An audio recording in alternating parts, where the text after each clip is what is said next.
Hello, my name is Dexterity, and I am running for Mixed Bloodbath 2020.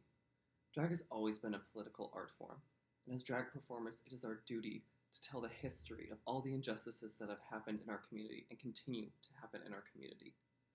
I try to use my drag to be a support system to help tell that story of all the wrong that our community has faced and continues to face. What a lot of title holders forget is that when you get a title, you are representing that community. You have a job to make that community better. It is your responsibility to put forth work and to make it as best as you possibly can. And it doesn't end when they take off that crown at the end of the year. You have a responsibility for the rest of your career to make the community as best as you possibly can and to push for change and equality. This is why I want to be Mixed Bloodbath 2020. I want an opportunity to help my community in ways that I hadn't before, to push people and everyone to the best that they possibly can be, and even if that means me taking a step back. I want to help Minneapolis be the best it can be. I want to help the world be the best it can be. And that's why I want to be Mixed Bloodbath 2020. Thank you. The act of drag itself is a form of social rebellion. The second that we step out the door in our gender clownery, we are transgressing the space around us, the social norms that surround us. We're turning those gender norms and social norms on their head. But our responsibility to see and act upon the intersectionality of social justice movements extends beyond queer identity. As these big, loud, colorful creatures, we're essentially community mascots, and we have to use that platform to sort of be the bulletin board for our communities, whether it's the queer community or just our local community. So, I've only been doing drag for about a year now, and frankly, it's the first time that I've had followers on social media who are people I don't know. And that made me realize, if these are people I don't know, there's a chance that maybe they don't think like me or they don't read what I read. So it's a small thing, but if I can put something in front of their eyes through my platform, through my feed, that they may not have considered or exposed themselves to or maybe were afraid of, whether it's news about what's going on with ICE facilities here in Georgia with the forced sterilization or Black Lives Matter or what have you, if I can do that, then that is beginning to contribute to a greater social awareness. Good evening, distinguished panel of judges. My name is Genitalia, contestant number 666, and I want to tell you about why I started drag. For me, masculinity was the first thing you needed to be. So it took a long time for me to come around to my femininity, but as soon as I found it and embraced it, accepted it, I just became a whole new beast. So I do drag because I want to shatter those barriers of gender and how people perceive that. It's not just a fetish. It's not just a sign of weakness. It doesn't mean anything like that. It just means you're feminine. Who cares? Drag means a lot to me. I've been doing this for maybe over 5 years. I've lost count, but I've had a good time doing it. And I've grown a lot. I think I've developed as a person mostly because I've started drag. I went ahead and I stopped taking as many drugs. I'm still smoking a little weed, but I really did stop drinking as often as well, and just was more open and honest with myself. So I think if drag has that power for me, and I am able to go ahead and share that with others, maybe they can find power in some other way that makes them feel good. Whether it be through drag, or changing your hair color, or putting on that crop top, you fat bitch. Show it off. You look great. And I think what my drag does is it does bring people together. There's nothing really serious about it unless I want there to be. It's very campy, it's kitschy, it's fun, it's horror. You never know what you're really gonna get, but you know you're gonna have a good time. And that escape for me is really all I really wanted. So, if you want to escape with me, get in the van. What I want to bring back is that sense of community. If there's someone out there that needs help, like doing makeup or putting together anything, or just literally anyone to talk to, because the world right now that we live in is the fucking worst. I just want to be that kind of person that people can turn to escape for a second, or for just a little bit, and go ahead and just embrace the good time that we have right now, because we're not here for a long time. We could all die tomorrow for sure. So let's just have a good time today. Even if you're having a shitty day, just remind yourself how hot you are.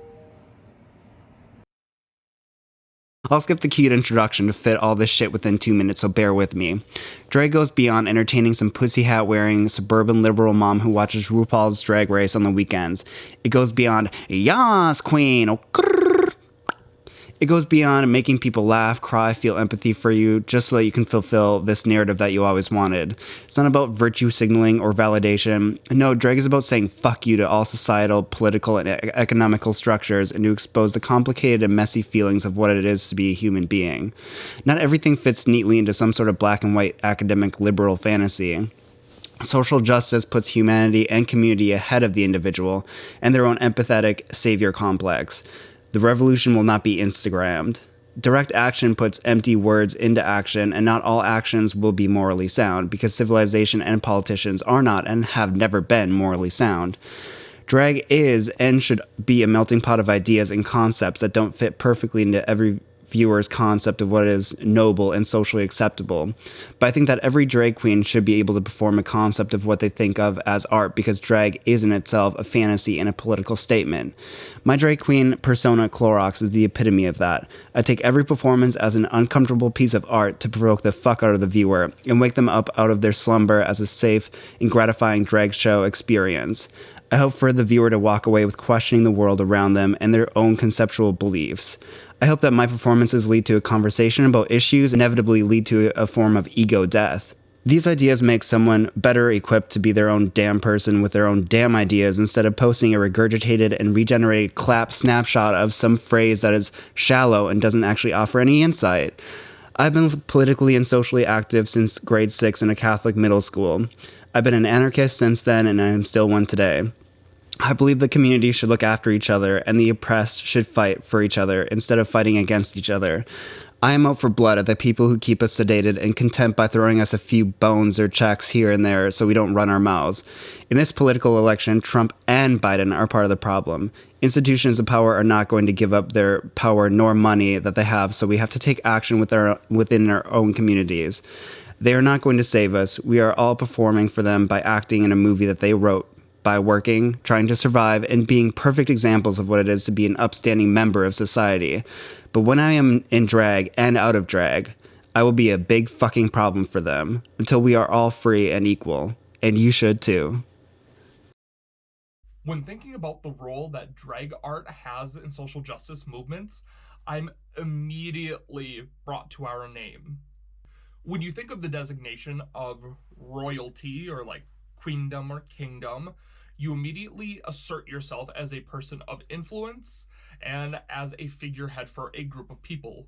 We are in what's known as the golden age of drag, where drag performers are so much more visible than ever before.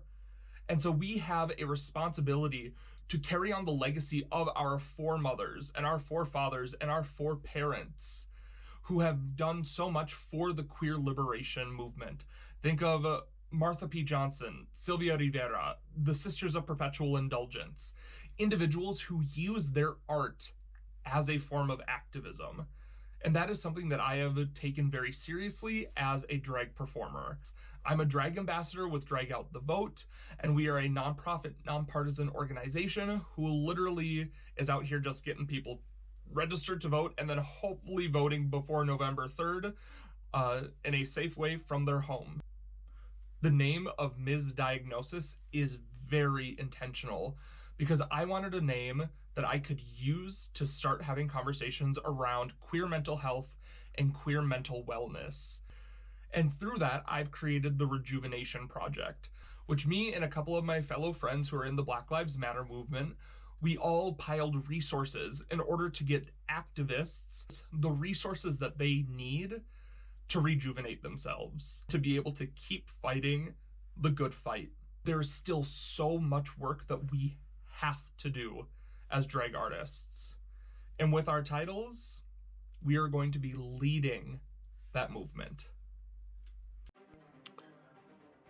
So I was asked, what role does drag as an art form play in the movement of social justice, and how I've used my drag as a tool for change?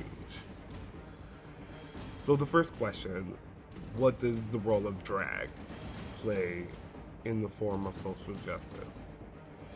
And to be quite honest, for me, drag queens have always been at the forefront of social justice movements. We have just been silenced and marginalized and diminuted by popular media. Drag wasn't always about get on stage, kick and buck, do a bunch of stuff, get tips, and leave. It was about making it stand that hey, gender isn't just this one line of concepts. I want you to see all the expressive ways gender can be displayed.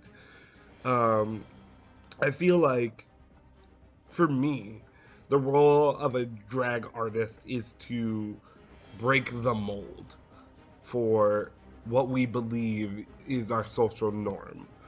Break the mold for gender, break the mold for identity, break the mold for sexuality, break the mold for performance. It is the role of a drag performer to not just be a performer, but to be bigger and bolder and more expressive than ever seen before. That's what I believe the role for a drag queen in the social justice movement.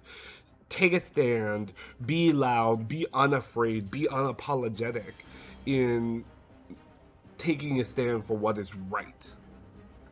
How I've used my role as a drag queen, as a drag artist for change, I've used it since I've begun. I've said from the moment I started doing drag, I wanted to break the mold for black drag artists. I wanted to not just be what people pigeonholed us as, a pageant queen or a dancing queen. I wanted to be something more, something bigger, something greater. Not to discredit any of those who have done that, are doing that, or will do that.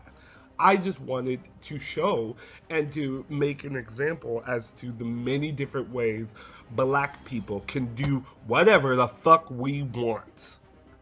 Okay? And that's how I have used my drag as a tool for change, and how I will continue to use my drag as a tool for change. I will continue to break the mold. I will continue to force you to ask questions and to look at yourself and think, oh, was I actually racist? Oh, I didn't even realize it. Oh, was that wrong? That's what I want people to do when they see my performance, when they see my art, is to ask themselves. I don't want you to feel bad about it. Maybe you should, maybe you shouldn't. But that's a choice for you to make, not for me. I just want you to ask yourself that question. Was I wrong? Okay? Okay. I'm Alex, and I am Oblivia Newcomb John. I represent all the folks who don't fit in, who aren't stereotypes, and who are not afraid of being feared. I represent an Asian queerness that we don't see anywhere, not in movies, not in TV, not even on stage. I am first generation Hmong American. My parents are immigrants, they're refugees of the Vietnam War. I love heavy metal, and I will kick your ass if I have to. My drag is influenced by all the things that have shaped me, from metal, fashion, my heritage, and life experience. My visibility is the change that I bring. I hope that when a queer Hmong person sees me, they know that they can be anything that they want to be. When you see my work, be scared, but also be inspired to be anything that you want. Fuck the rules, fuck fitting in, and just be yourself. I think drag contextualizes queerness and gives it a voice and a platform. In the real world, sometimes we have to hide our queerness for safety or because of shame or discomfort, but I think drag gives queer people the opportunity to enjoy it and to let it live and be discovered. Personally, I started drag because I didn't have any gay or trans or non-binary friends, and I was still psychologically very much in the closet, and because I never felt like there was an appropriate time to let myself be queer. And so when I found drag, the people around me were also seeing it for the first time with a person that they knew, and that gave them a perspective and a context for a point of view outside of the mainstream train of thought about gender and sexuality and art. Drag is an access point for the people outside of the community to consider those kinds of things and have those conversations with straight cisgender people, because in their daily social circles and media bubbles, they might not be aware of gay or trans or non-binary people and their thoughts and experiences, and how those intersect with issues that people of color face as well. I think drag performers need to be informed and be engaged in what's going on in their community and speaking out against the Republican Party in particular, who are actively trying to dismantle the rights of gay, trans, non-binary people and stifle the rights and protections of them. It's not enough to know the name Marsha P. Johnson anymore. We also need to be paying attention to the trailblazers of today who are being ignored by white cis gay men, just like Marsha and Sylvia Rivera were in their time. I know I haven't done enough to uplift the voices of queer people of color in the past, and so I'm using this as an opportunity to make amends and donate to the Pride Fund to End Gun Violence, to aid in the efforts to put an end to violence against queer people. I think drag performers need to be vocal outside of drag as well as within their social circles, including myself, because if we allow another trans woman of color to be murdered, then we're turning our backs on the people who gave us the art form in the first place. So drag to me is something that has always been at the forefront of most political movements when involving the LGBT community, and honestly expanding that. Just like with the Stonewall riots, the drag queens and kings and the trans people of the community were the ones that were really protecting other people, the ones that threw the first brick. They're the ones that, essentially loud and proud showed people that, like, gender is a social construct, that we don't need to pick a side. Like, specifically with my drag, I very much instill in that idea, it's even in my name, that, like, you don't have to pick a side. You don't have to be, stuck in, like, either one political view or one state of being. You are everything and anything you want to be. Drag is a representation of people's dreams, of ideals, of the way that we look at society. Drag has been always at the forefront, speaking loudly for groups of people that feel like they can't speak, that feel very shunned. Drag, if you watch tons of drag artists, including myself, we speak to classism, to sexism, to racism, to ableism. The drag community is really what truly and honestly feels like fighting for inclusion, fighting for representation, especially during a time when it's civil unrest that we're in now. Drag is so important because instead of hiding in the shadows, we are out loud, proud. We are the ones that were initially out there providing this kind of, what's the word I'm looking for? Providing a safe haven for others and standing up for other people that maybe feel like they couldn't do it themselves, and giving everybody the will to fight.